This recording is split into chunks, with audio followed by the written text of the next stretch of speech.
Work ngayon.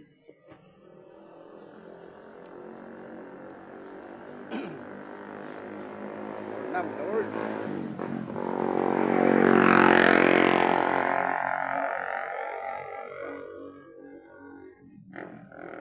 Siguro mga 6:15. 6:15 doon na tayo sa palengke.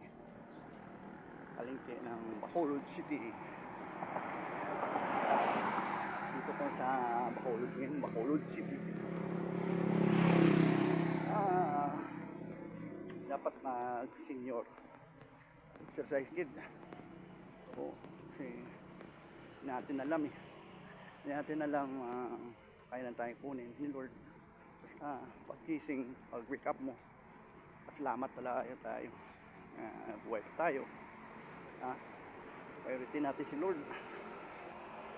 Yan, Lander. Yan. Gugulang. Happy ka lang everyday.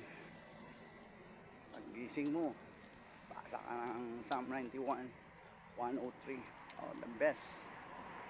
Ang Psalm 91 sa iyong family, safety, good health, long life. Yeah. The best talaga. Okay, update lang kita. Update na kayo guys. Arrive na ako sa palengke. Okay, see you later.